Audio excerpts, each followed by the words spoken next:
All right, fans, listen up. It's time to get that merch, put on waivers, and put on Raiders merch. Sweatshirts, t-shirts, DM us, text us, sizes, orders, we got you.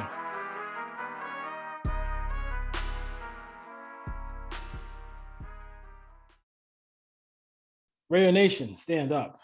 Raider Nation, please stand up. Cover 3D Raider podcast here. We'll go east to west. Monster Mash Ken out there in Jersey. How you doing today? Yo. We only have him by voice today, so if you hear that voice, I'm wearing my Tanner Muse jersey, so that's why I have the green on. We're gonna have to come up. We have to come up with a contest. I think Sean said that about a contest about that. Gonna raffle that away. Raffle it away.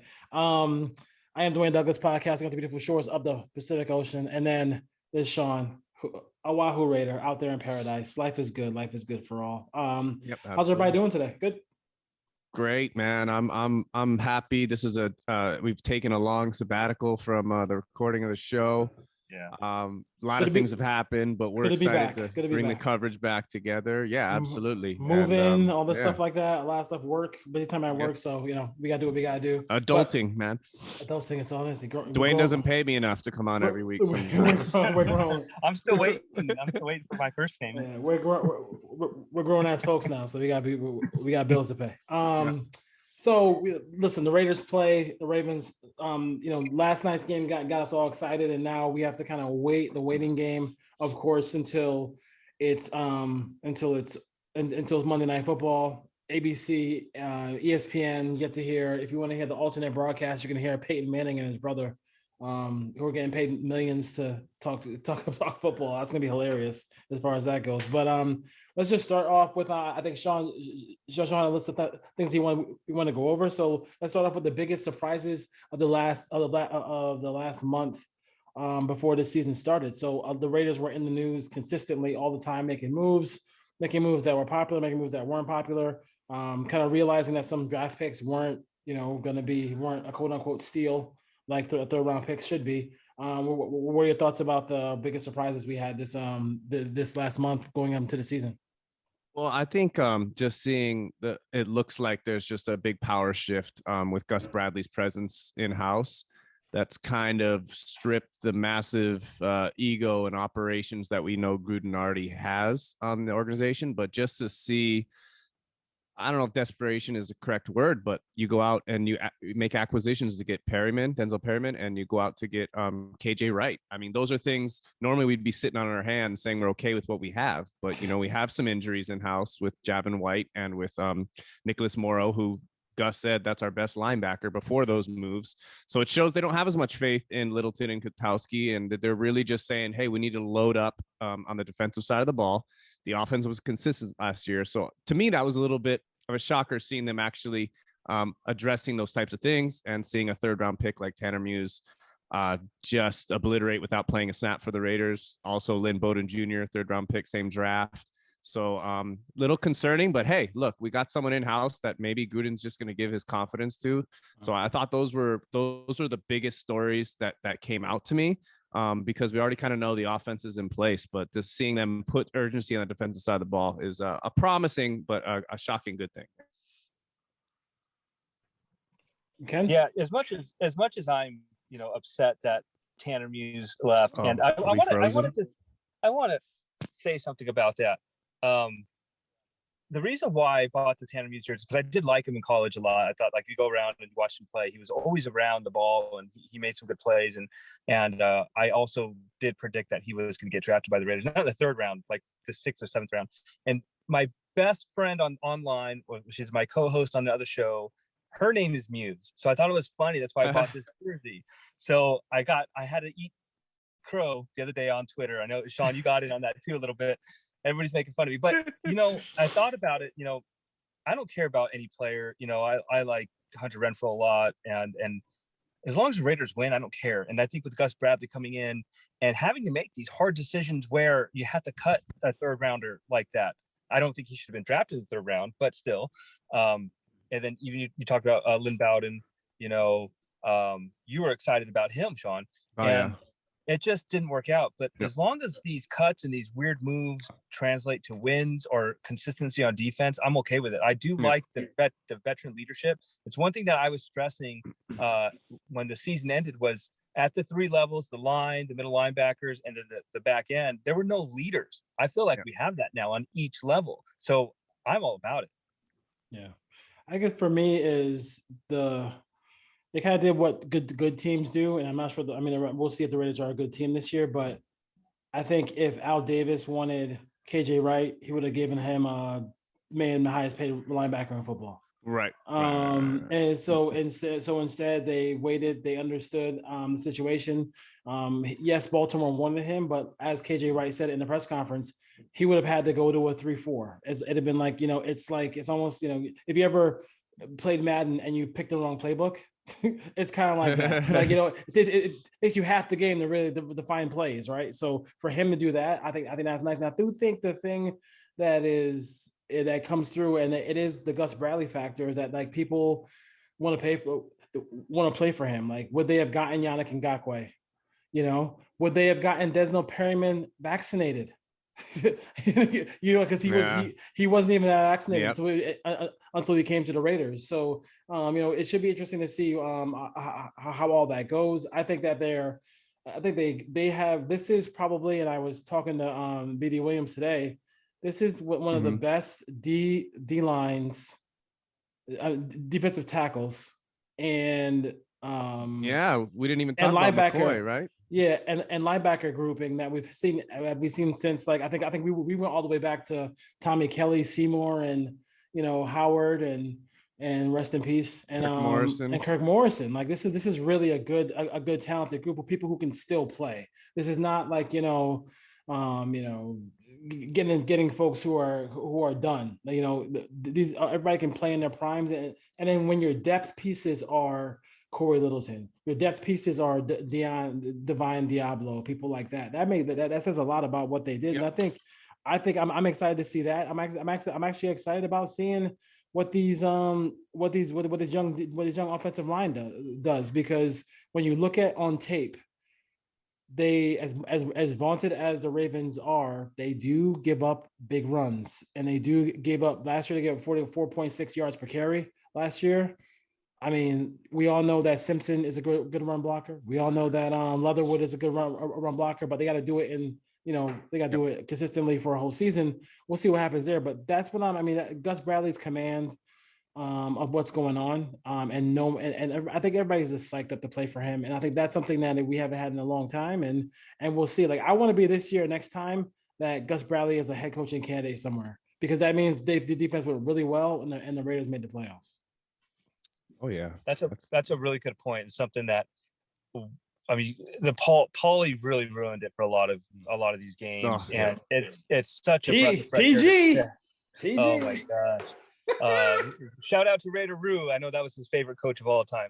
Did you guys see? Hold on one second. Did you guys see what Brandon Marshall said about the linebacker? Said about Paul Gunther? What? Oh yeah, Brandon. Yeah, he said Brandon that's Marshall, not it. He said when he came over, that was. He's like, yeah, that's not it. That's not it. That's not it's so nice to have somebody competent on that side of the ball. And Dwayne, you brought up a good point as far as the talent on that side of the ball. We haven't had that so many levels. If McCoy can come back how he was, being that he was the first round, the first pick in the draft, I think, right? He was I don't know, 2 or 3, 4. First pick, but he was up 5. There. Yeah. Up there. Yeah. I remember the big hug. He was he gave him a big hug, right? And you got Solomon Thomas. Solomon Thomas is also top 5 pick too.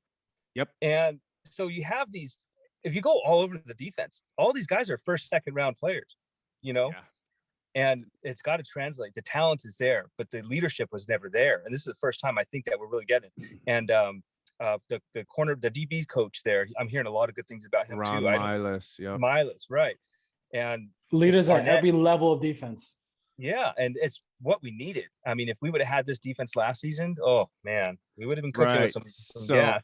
And that's what I think, to Dwayne's point and Ken's point. Like, what I'm thinking here is, that's a kind of perfect situation. Gus Bradley was a head coach in Jacksonville before. It didn't really work out particularly in his favor, but if he works his way up the ranks, guess what? Ron Milas is a defensive coordinator. We could give him that job, in next year offseason or whatever. If big if asterisk mark, if the defense comes to fruition, we have young players, we have a mix of veterans.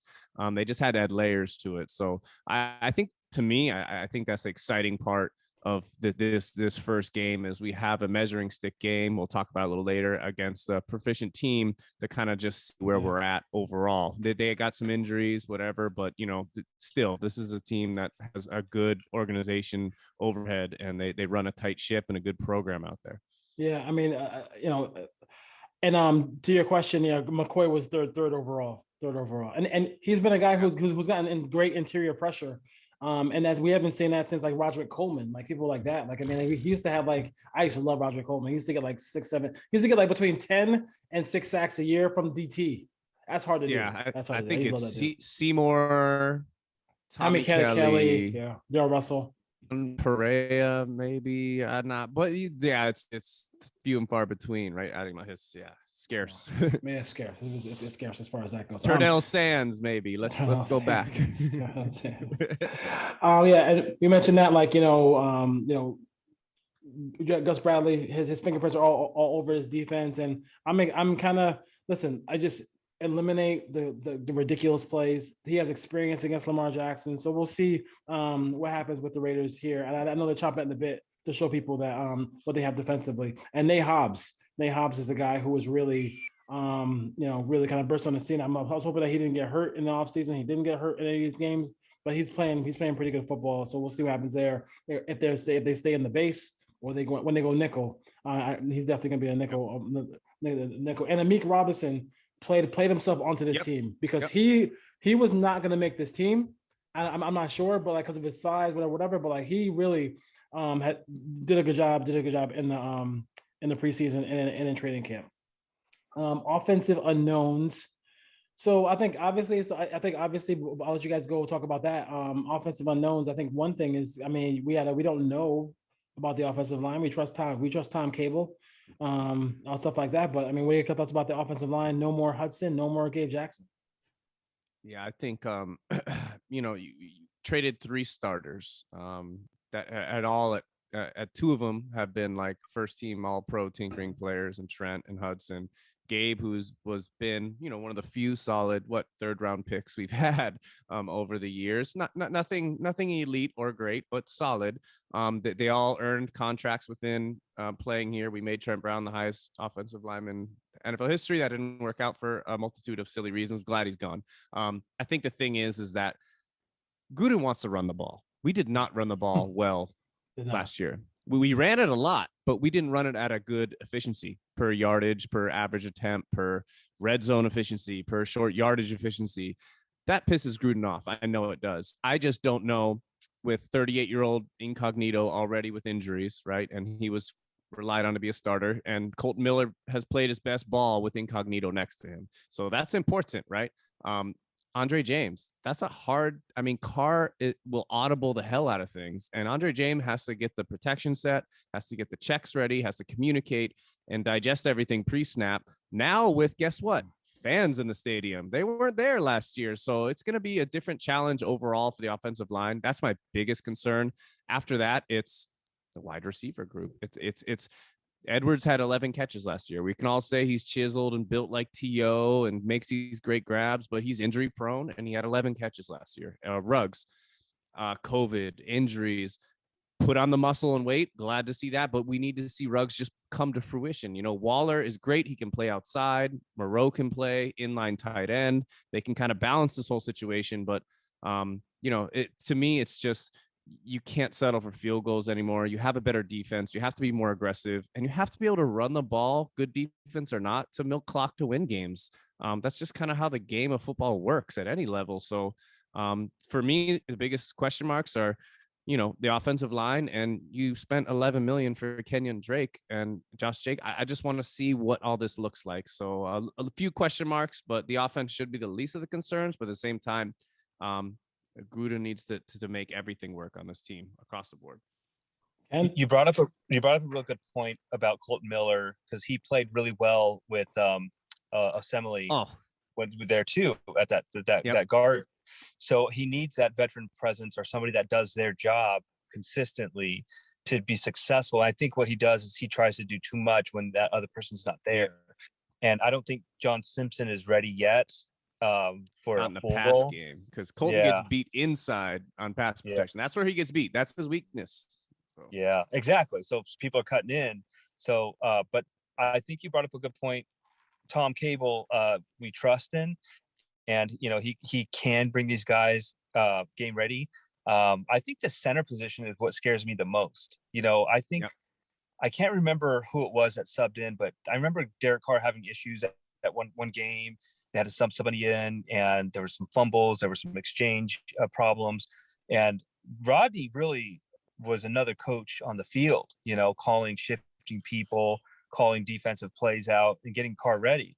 And as we all know, Carr's biggest weakness is he holds the ball too long and he gets stripped. It's got to be fluid, and I think I'm really nervous about the offensive line.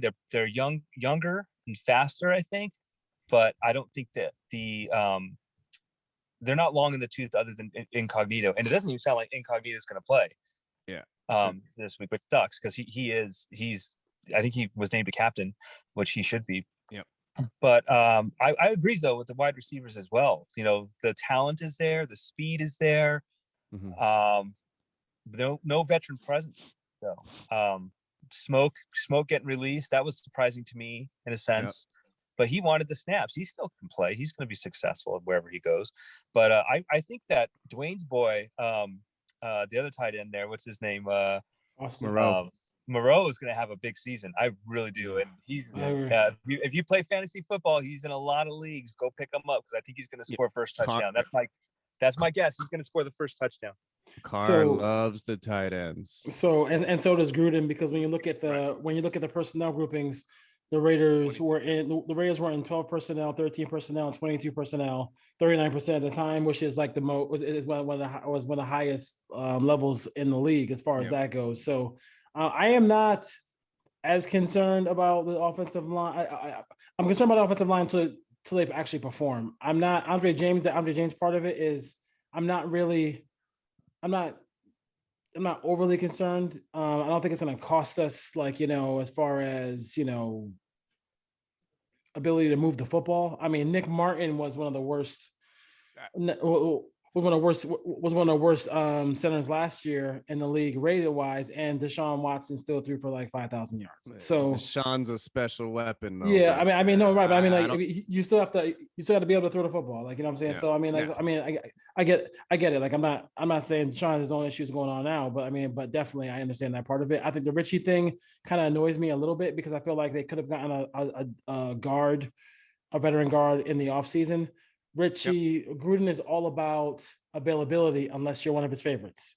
If you're one of his favorites, it's okay. Because I mean, good point. Look at Trent Brown. He never made himself available. I guarantee you when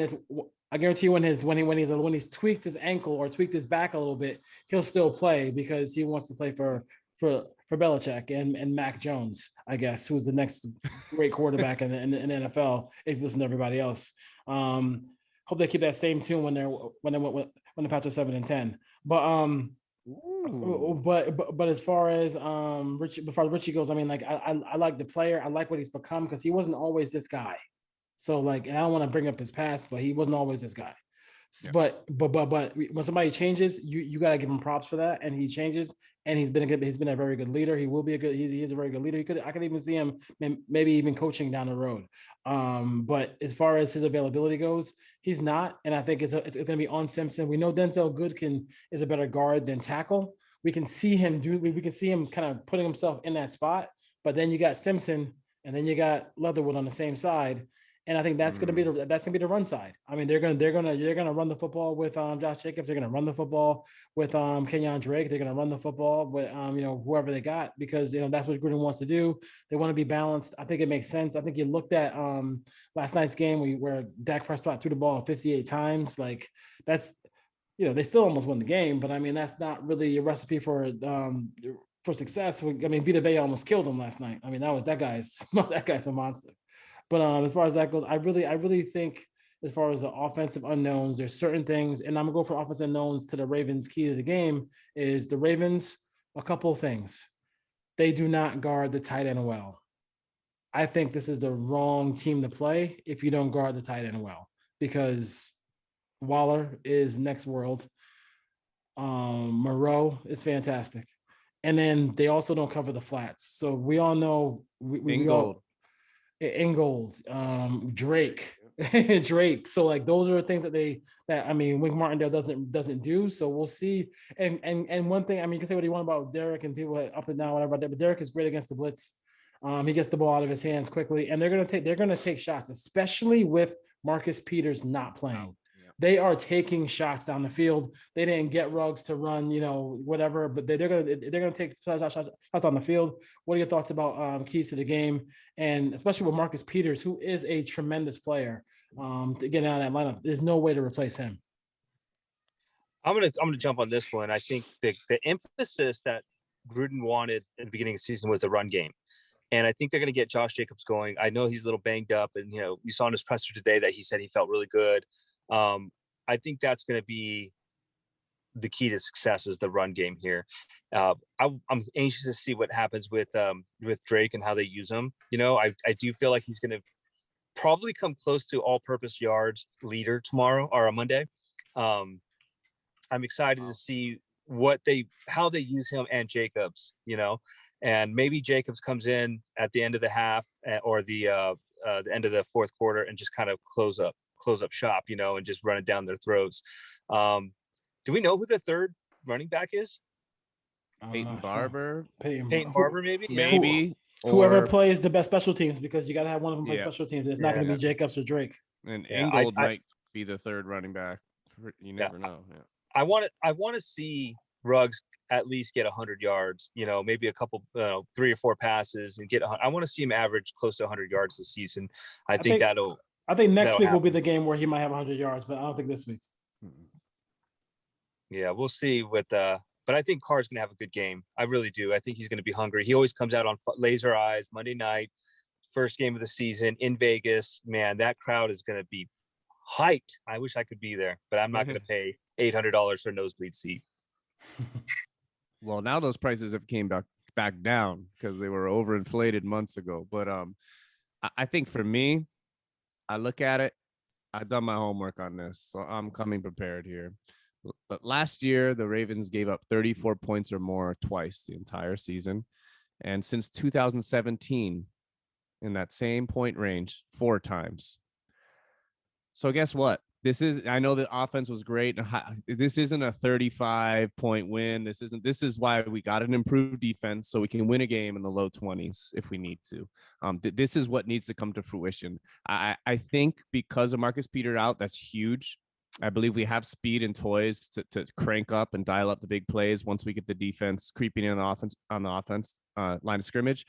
I absolutely think this is a winnable game for the Raiders, which could look overinflated, much like the Saints did last year. A team that we thought was a playoff Super Bowl caliber team that wasn't.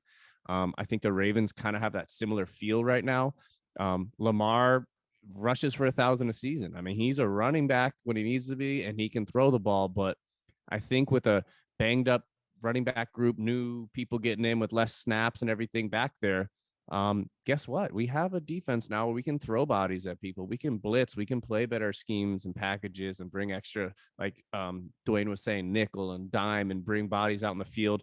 Gus does have experience with Lamar. I believe the last time he played, he played 7 DBs a lot on the field, and he was able to mitigate the read option and the outside runs and getting gashed and forcing Lamar to make tougher contested throws down smaller, holes of the defense. So, man, I just think the Ravens have proven themselves as a stalwart on the defensive side of the ball for a very long time. They have that pedigree. They draft well. They add free agents well. They coach well on that side of the ball. So that chess match is going to be difficult. But if you can take care of the ball, take care of the turnovers and things, I think it's just going to be a very intense environment. I think like special teams play will be very important in a game like this because there's fans back in the stadium. It's going to be rocking there, and there's going to be John Harbaugh was a former special teams coach, and special teams will always play well. his special teams play well, but hey, we got Hunter Renfrow, who's a great punt returner. You know, we have AJ Cole was a solid punter last year. Our kicker led the league in point. I mean, like there's things. So there are battles that we can't just say offense, defense. I really think this kind of game is within a score or two. I'd be shocked if either team won by more than 10 or 13 points, in my opinion. I don't care. The Ravens are 11-5 last year. I'm sorry. There's some things that they have concern right now coming on the road in a huge game like this. But, you know, and Gruden's stubbornness, like if you have a better defense, you don't need to accept these petty field goals when it's 4th and 1 on the 26-yard line. Like if you have a better defense and you have a quarterback like Carr, who you believe in to this extent, let's go. Let's try to take the heart out, which at times last season they did very well being aggressive on offense. I think you need to have more confidence to do that now because of all the other data that shows your defense should be in a better state. But just excited, man. That's a big game in the AFC to really see if the Raiders, with the division they have and the conference they're in, if they want to assert themselves as a playoff team, show me you belong, right? So we'll see. I think the Ravens are on a streak where they had 16 straight games where they forced at least one turnover. So, which is like the leader in the club. That's why, and part of that is Marcus Peters. Like that's he's the take it back to the house king as far as that goes. So that's why that loss is so huge. I was joking that, I mean, are they practicing on the set of the wire, or are they practicing at the facility? Because that's, I mean, everybody's tearing their ACLs right now out there in Baltimore. So on the running back situation, you got to look at that. You know, who's going to be comfortable with? I mean, is a rookie really? Here's the thing. I'm going to test that rookie on Pass Pro. Like that's where you. I mean, he might be able to get a couple of yards here and there, but when you get that 3rd and long, watch them bring a veteran in, because I don't think they're going to trust that rookie to battle the blitz. Ken, I'm sorry I cut you off. No, I was just gonna say you can send my paycheck over to Sean after that rant he just did. He earned it. Dwayne has it in the mail. It'll be in there tomorrow. All right.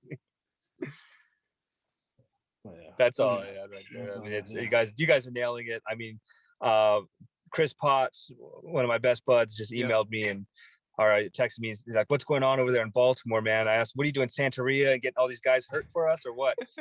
I've never seen anything like this. I think the Chargers had the injury bug one year, and everybody was getting hurt.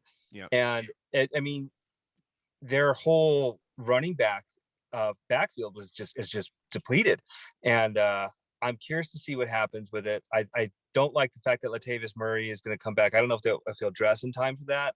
But if he runs like 2 touchdowns on us, I'm gonna throw up in my mouth. And that's Carr's really good friend. Yeah. I have a question for you guys that just popped into my head. So, looking at the Ravens, the read option is the basis of their offense with Lamar because he's dual threat and he can just cut you up any which odd way.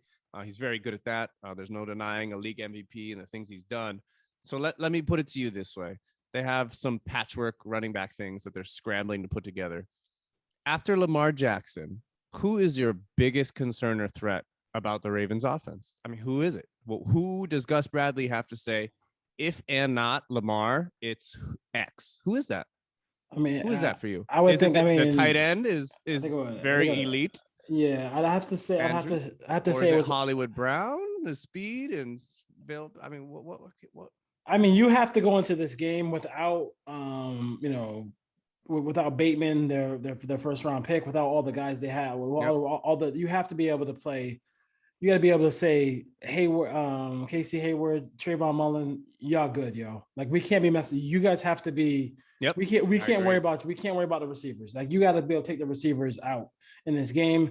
And then the open in the cover 3, you talk about middle field open, middle field closed. The middle of the field should be closed. KJ Wright is outstanding in coverage. This is a defense where I think you're going to see the talents of Corey Littleton come through in coverage. And this is where what they want to do is they want to bash you, and then when you go to bash, Mark Andrews, he leaves you in the seam and gets a 30-40 yard touchdown. So as far as that goes, so I don't know, as far as that goes, the biggest thing I'm worried about is probably Andrews, because that's I don't see how I don't see how they win the game if Andrews is the if the Raiders statistical, if they just calm him down where he doesn't go where he's not over 100 yards. I've seen games where he goes like 4 catches 100 yards. Right. Like, yeah, and 2 touchdowns. 4 catches, 52 yards would be great. Yeah, you know, exactly. right? Exactly. Well, I think Crosby and Ngakoue are going to come out on fire. You know, I think that they're going to make Jackson feel uncomfortable, and they're going to make him beat me on your feet. You know, you're going to have to beat us on your feet, and we're going to see what these linebackers can do. Because if that's the case, the linebackers are going to have to step up. But I'm more interested to see how the offense is going to do their job. We got weapons. Carr's been, you know, this is year 8, I think, right? Yep. So I think it's going to be all in the defense. Let's make Lamar uncomfortable, and make him look like the quarterback that I think he is. I think he's a great talent. I don't think he's that great of a quarterback. He's not a great passer. I just think he's tricky, and make him uncomfortable. We're going to see what happens. I think to back off, I think the main thing is missed tackles. Lamar is very, very, very elusive. So he can look like a quarterback that's having a bad quarter. Yep. And then he can just come up with 2 big plays, a 65-yard rush and a tuck and pull, roll right, and throw a dime down the field for 70. That's kind of, so I don't think he's going to have that consistently reliable run game with him. So it's about breaking the monotony, breaking up those big plays that he can create. And that's just God-given athletic ability. So to me, it's scheme and execution. I mean, you just have to tackle Lamar. If you're the guy in the backfield on the read option and you swipe at his leg and you miss him, well, I'm sorry, you're probably giving up 18 yards because he runs 4.3 and he's not. Great point. He's not scared to do it. So I think you bring up a good point. If Ngakoue and Crosby and McCoy and Jefferson and bringing some blitzes with Abram in the box, or if we can nick and bump and agitate that prowess early in the game, that will just take over. I mean, the Carr in the offense, it can do enough. And if the defense is in fact doing those things, I'm pretty confident, minus, like I said, the special teams slant of the game. But it's fun, man. It's just this is why this is why it's fun being a fan, because you have no fucking control, none. You're just tuned in, pumped up.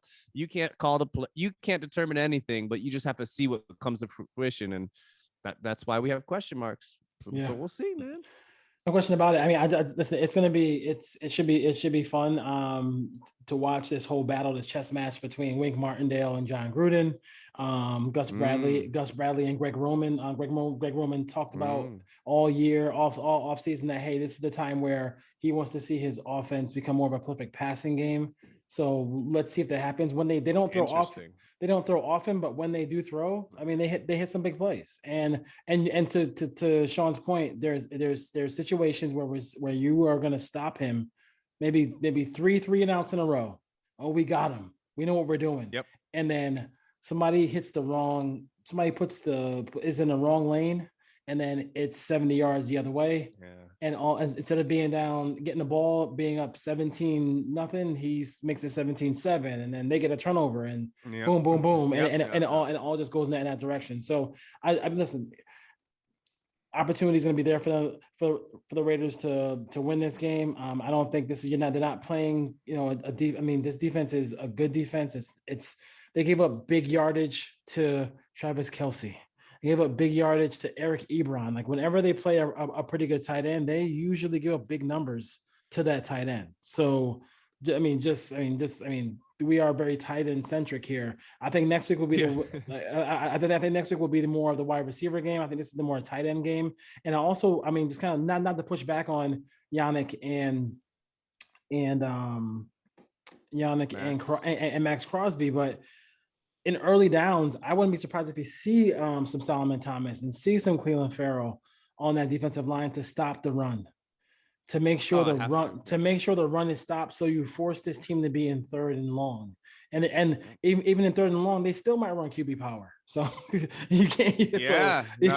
So it's one dimensional is hard, because there's some games. I'm forgetting the game last year where Lamar went to he had to go to injury or bathroom or something, and the Browns game, and the dude just comes. You think that the momentum's changed, something's. my God. I mean, it just reminds me of like Michael Vick versus the Vikings game where he pulls down that ball and runs a rock, and the Vikings defenders are running into each other and falling. And it's like that's not supposed to. That happens in 8th grade when you're playing at recess. That doesn't happen in the NFL, right? So that's wait. What junior high did you go to where you had recess? I had recess, man. We played 2-hand touch. We had recess extended on top of lunch. That's Southern California. I don't know. That's what I had growing up. I think recess probably different. I think recess should not even get kids off their phones, and they shouldn't have recess all the way through high school. Now it's scary. Lab time. Yeah. It's computer time. I'm it's like for what? They can do that at home. But yeah, I think yeah, go ahead, Ken. No, I do like that comparison though with Michael Vick, because that's exactly who I think of Lamar Jackson. I'm sure everybody does. But it's going to be scary. They got to, like I said, make him feel uncomfortable and tackle. No missed tackles, because you're right. He's so slippery. Yeah, shut those receivers down. I don't want Sammy Watkins going nuts. I don't want Hollywood Brown going nuts. He's one of those guys. If he catches the ball, it's a touchdown. Like it's just that simple. I think Hollywood Brown is very comparable because he gained the weight, the muscle mass, much like Henry Ruggs did. I think those are very comparable players, like in the type of twitch and speed they have. It's like, you just don't allow it. Like, let him get the 8-yard catch and put him out of bounds. I'm happy with that. I don't care. Play cover 3. Great. Just like the podcast. Great. Not behind you. Nobody behind you. That's all I care about. So I mean, I think we kind of went through the whole list here, but I do predictions for Monday night, and then I wanted to go to our thoughts about the other teams in the division before we go. Predictions on Monday Night Football. Ken, Raiders, Ravens, Allegiant Stadium. It will be the Death Star will be ready to go. I can't wait to see the costumes out there. Raider Nation is going to truly represent this. This is going to be their home, and Mark Davis is waiting for this moment for a long time. What are your thoughts about this game? Who do you see coming on top? I'm going to go, obviously, Raiders. It's a big game. I think the crowd is going to be lit. Raider fans, they're second to none. We are rowdy, loud. We're going to be loud on offense and quiet. I'm sorry, loud on defense, quiet on offense, like Carr says. And I think it's going to be one of those nail-biting games. You mentioned that the Saints game last season, I think it's going to be close to that, like in the 30s. I think they're going to go punch for punch. The defense is going to be getting settled in, so I think we'll see some plays though, but I do believe it's going to be a upper 20s to low 30s game, and a nail biter. I really do feel like the Raiders come out with a win with a little luck, little lady luck out there. I think the Raiders come away with the win. Sean? I like that. I've wrestled with this one in my mind probably for a month now. But I don't know if I'm swinging against my own optimism or fandom or bias, or if I'm working towards repairing it, because at times I don't have much faith in this team. However, I think there's, like last year, I thought that Saints game, I said they won't lose it. It's impossible to build a brand new stadium. And at the time, I thought fans would be attending, but a brand new stadium, and coming off of a pandemic and all the things people went through, I said, there's no way you walk in there and you're flat and lose that game. Just like the Saints after Hurricane Katrina, just like the Patriots and Giants, after, September 11th. There's things that just rally people as Americans. I think this atmosphere is going to be electric. I think that will help propel a budding group of players that the Raiders have put together to win. I'm going to say 27-23 Las Vegas Raiders. I think that's just about the right sweet spot. I think 27 points against the Ravens is impressive, and that's just how I'm looking at it. I'm sorry. I just feel that that's a team that's hard to score against. They're up against a lot without Marcus Peters. The offense, I believe they won't go without error. I believe we will see Leatherwood struggle with a pass rush. I believe we will see some interior pressures that cause Carr to just get the ball out too quick or incomplete. I believe we'll see. I don't believe the run game is going to look amazing right away, but I think it'll look enough as of a chess game to keep this game within reach, within grasp, and the improved defense of the Raiders is the difference. That's the difference. I'm sorry. That's what if we had it last year, we'd be in the playoffs. Like, and I have a lot of criticism for the offense and Carr, but that's the obvious. And I think that's what comes to fruition today. I'm not sure what that means the entire season. But at least concerning the last game of the opening week of week 1 in the NFL in the national media spotlight down there in Las Vegas, that's going to overconsume everything. And Raiders get a win, man. They get a win. Ken sells his Tanner Muse jersey for 50,000 to some fan that gets wasted that night, and we'll all be good for it.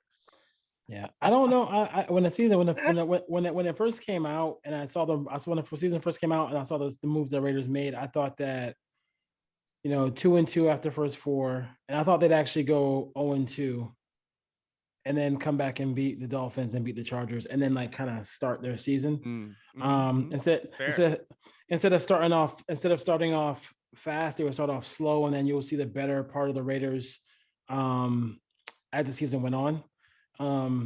It's just there is kind of that part of me that say I could see the Raiders like kind of disappointing, losing this one, and then everybody writing them off, and then coming back and surprising Pittsburgh and stuff like that. But 2-2 is vital after the first 4, and then you have to put yourself in a position to go 3-1. If they win this game, they put themselves in a position to go 3-1 in that spot, especially with the extra home. They got 10. This team has been. You guys both talk about being at home. The Raiders have not been a good home team in forever. Yeah. This haven't been a winner overall. At overall, but it starts in your own backyard. Like, you know what I'm saying? When somebody comes into your backyard and whoops your ass, then you're just going to be a punk for the rest of the season. You just got to sell your house. Yeah, exactly. Pretty much. Or find Ice Cube to knock out Debo. But that'll work. The president of Raiders Nation, he said, Ice Cube. But they really have to be able to defend their home. They have, I will call it 10 home games, because SoFi is going to be lit with Raider fans. So they have 10 home games this season. Like, you cannot ask for, and none of them are in London. Like, they're all here in these United States of America, in Southern California, and in Vegas. So I think I'm going to go out there and say they're going to win. They're going to win this game. 31-24, very similar to the way they won, the way they beat the Saints last year. I kind of changed my tune from when the season started, because I thought they would lose. I thought they would lose this game. And then if the Ravens were healthy, but I think they win the game, and then we'll take it from there. We'll see what happens as far as that goes. AFC West, before we go, thoughts on the Chargers around the table real quick. Thoughts on the Chargers? Comes down like the NFL is. You go through every division, every conference, what you look for is who has a box check as a franchise quarterback. I believe they have that. So I think that's the key for them. They've had a lot of issues with turntable, obviously, in the coaching carousel, and injuries. Like Ken said it earlier, the Chargers have, Jesus. I mean, you talk about injury. Derwin James, are you going to play football again? So they're piecing something together. I believe it's a threat. I don't know who's it's time yet. More of a threat. Yes, I agree. I think that's hard. I think everyone, like even myself, I'm like, well, Herbert, they got him, but it's like, hey, everything else around him still needs to show that they have what they need. So new stadium, same thing as us, big fan attendance that might pull them through a lot. But the Chargers, I'm putting them in a category with a big asterisk. I wouldn't be surprised if they were an over 500 team and fighting for the playoffs. I also wouldn't be surprised if they were below 500 by a couple games, and they're still kind of figuring it out. So I believe there's a lot of question marks. They have a good quarterback. They have a great wide receiver, Keenan Allen. They have Eckler, who you play fantasy football. They got some things down there. They have a Bosa on the defense if he's healthy. They have some Derwin James. They have some things, but not a huge concern. Just kind of prove it that you're on the incline.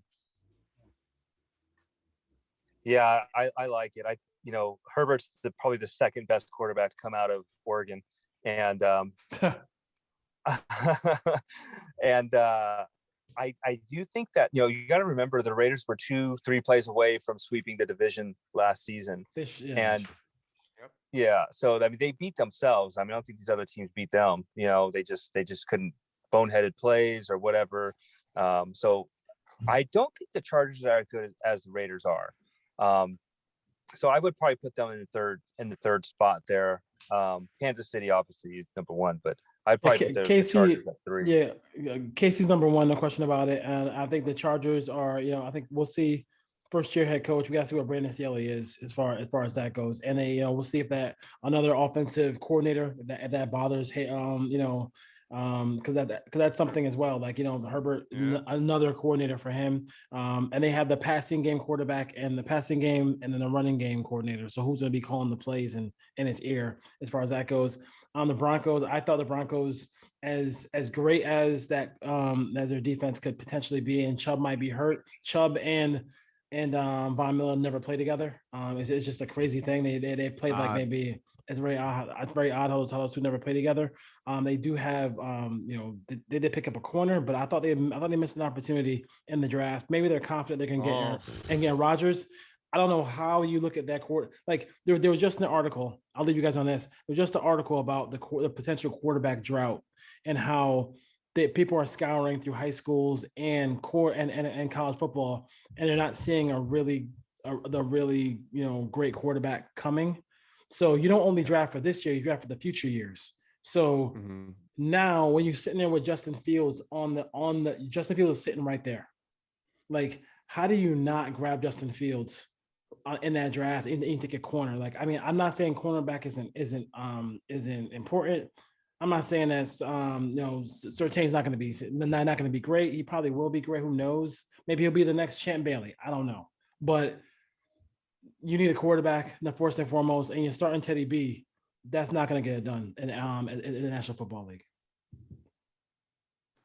Yeah, I agree. I think that they're bottom feeders. Sean said it himself. You check off that quarterback box, and you're good to go.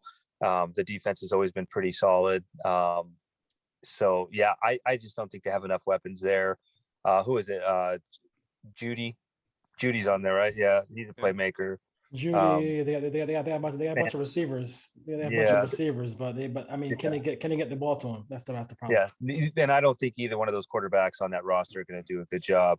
And they should have traded for Minshew or something, And I was surprised that could have been a good play. I agree. Yeah, I think they should have got somebody, a playmaker. But I agree with Dwayne. Teddy Bridgewater just is not. Ever since that surgery or the injury he had, he's just not it. And Drew Lock, I mean, he had one good run, one season, I guess, and that was that. But a few games, a few games, and I just think the Raiders are second best team, and they could be the first best team if they take care of business. I really do think they just have. Kansas City's got to slip up a couple games. The Raiders should be right on their tail. You just got to take care of business. Yeah, I think the Broncos. I really think the offensive weapons are fine. The defense is playoff caliber. You're literally talking about an improvement on the offensive line and quarterback play. That's it. So I just don't think they have it. I mean, their coaching staff is really suspect. Right. Good point. I mean, I think it's just weird though, because like you hit on it, Dwayne. Like they took Chubb, who's a good player, right? But they could have had Mahomes, and then they take Surtain when they could have had Fields. So they're still sitting here with, hey, like your roster is tight. Like, how do you take Surtain? Because I mean, agree. I agree in theory. If you're gonna get Rodgers next year, if you have something in the works, maybe that's what you do, because you're like, well, Mahomes is just a football god right now, and we need to think of this long term. But I think Denver, if the quarterback doesn't turn over the football a lot, if they just kind of play safe ball and they have a stable running game and maybe a simple passing game, that defense is enough to make them competitive most of their season. I mean, that's the truth.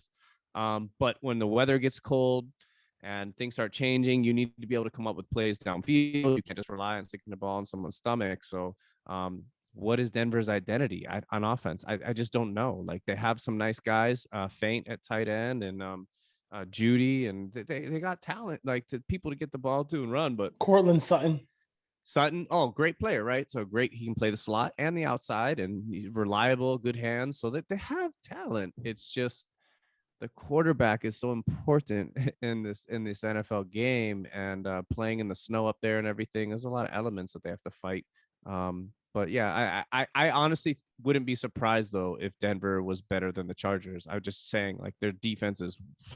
Look at their secondary. I mean, just scroll through. I mean, like, they can match up. They can take care of matchup problems. And if Miller and Chubb do see the field together at a healthy rate, they have something in the front seven that's very good too. But in the mashup of it, I feel like the Raiders have risen up because we knew it's always been the defense, and they're there, and they're not, like Dwayne said, we're not going to London, we're not going to Mexico, we're on please, no more our travel, no more. Our itinerary on the season, our travel, it is formidable and workable. Cancel the flight plans. Here's the biggest issue though. It's gonna come down to what it always is. There are one thing that Gruden can't control and anybody can control is injuries. So that could mean Mahomes getting hurt. That could mean Kelsey or Tyreek Hill getting hurt. Or it could mean like Waller getting hurt. Or it could mean Herbert getting hurt. Or you just never know. So like you have to have the depth to be like, hey, we're not as good as we thought we were, but we can play ball this way and get away with some wins. So I feel that's kind of the Raiders need to prove that, but it looks like they have the depth. They have the depth. At least something different to like showcase if these things happen during the season. It actually will be fun to watch the Raiders win a 17-14 game on Monday night. Oh, I'd be happy. I would be so happy. I like defense better anyway. So that'd be fun. Show me. Give me Merrick with an interception to seal the game. I'll be happy. Stop it. That'd be great. All right, Raider Nation. I know we've been I think Rakim said, I know it's been a long time. I shouldn't have left you, right? But we're back for the season. Another season of Cover 3D Raider podcast, YouTube, and I'm throwing it on Instagram. I'm throwing it on anywhere you get your podcast. Definitely check that out. Check us out here and check out the other podcasts that are on our network. Good to go. Thank you guys for showing up and coming through. Next time we got to see. I gotta see that face. I gotta see that face next time. Ken, we miss you, Ken. I know you have a bandana on and a Jersey Mike sub in front of you. Jersey Mike sub. Man. I got jammed up, and I'm out in my car right now. It's really dark outside, and next week, man, I'm gonna wear. Okay, I'll tell you this: whoever plays next on Monday, I'll wear that jersey. I'm sure I have it. Oh, geez. If I don't, I'll buy it. I'll buy it. 2-day air. Anyway, good luck on fantasy football, everybody. Che, I'm coming after you, my friend. I'm coming after you. Hey, shout out for me. A shout out to Bourbon Raider, man. Like, he's in the comments. He's like, when are you guys coming back? When you dropping? So we appreciate your loyalty and anyone else who's interested. But I'm gonna on Twitter. He is the quickest retweeter ever. Oh man! Like, whenever we put something out, he retweets it in 2 seconds. So I appreciate Bourbon Raider. He's the OG. Cool. I sent him a T-shirt and everything like that. So good. And I'm not a baseball person, but I'm just gonna give Dwayne his. Good for Dwayne.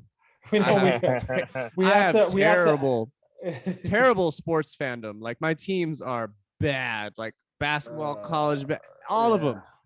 So shout out to Dwayne. That must be a good feeling, and I hope to feel that eventually on my end. So you're the only just make the playoffs. I look at my timeline and I have so many Raider fans that are Dodgers or Giants, and I'm like, I just see these attacks, and I'm like, I have no idea what's going on, right? They're just like, oh yeah, now you're happy, but wait till Kershaw. And I'm just like, people are getting violent, man. I'm like, geez, I thought this was America's past. I thought you were happy. You ate peanuts and beer and Dodger fans be trying seventh inning stretch. Like, Dodger fans be trying to cut you and stuff. So that's all right. That's right. We're in first base by 3 games, so we're good to go. All right. Okay. All right. Take care, guys. Take care. I'll get Peace out, guys. Take care. Be good. Peace. All right, fans, listen up. It's time to get that merch. Put on waivers and put on Raiders merch. Sweatshirts, T-shirts. DM us. Text us. Sizes, orders, we got you.